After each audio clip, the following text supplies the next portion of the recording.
صبح ہی صبح میاں بیوی کا خوب جھگڑا ہو گیا۔ بیگم صاحبہ غضبناک ہو کر بولیں، بس بہت کر لیا برداشت، اب میں مزید 1 منٹ بھی تمہارے ساتھ نہیں رہ سکتی۔ میاں جی بھی طیش میں تھے، بولے، میں بھی تمہاری شکل دیکھ دیکھ کر تنگ آ چکا ہوں۔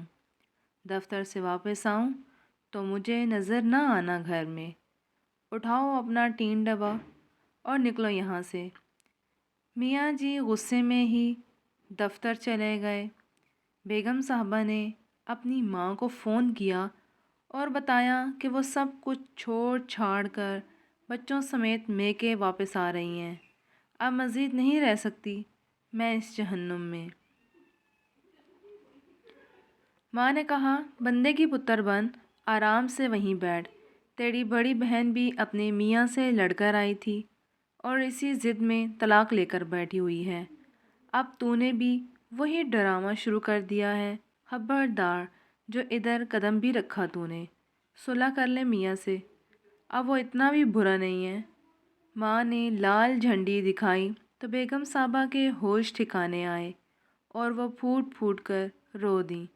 جب رو کر تھکیں تو دل کافی ہلکا ہو چکا تھا۔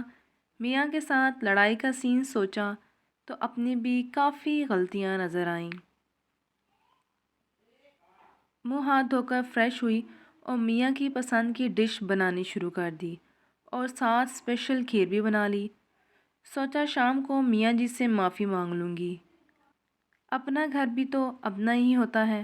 شام کو میاں جی جب گھر آئے تو بیگم نے ان کا اچھے طریقے سے استقبال کیا، جیسے صبح کچھ ہوا ہی نہ ہو۔ میاں جی کو بھی خوشگوار حیرت ہوئی۔ کھانا کھانے کے بعد میاں جی جب کھیر کھا رہے تھے تو بولے،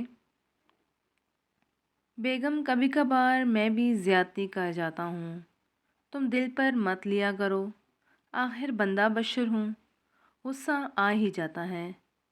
میاں جی بیگم کے شکر گزار ہو رہے تھے اور بیگم صاحبہ دل ہی دل میں اپنی ماں کو دعائیں دے رہی تھیں، جس کی سختی نے اس کو یو ٹرن لینے پر مجبور کیا تھا، ورنہ تو جذباتی فیصلے نے گھر ہر حال میں تباہ کر ہی دینا تھا۔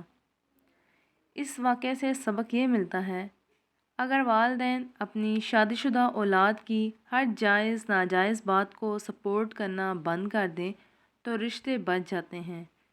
آزما لیجئے۔ اگلی اخلاقی کہانی کے لیے چینل کو سبسکرائب کر لیجئے۔ اللہ حافظ۔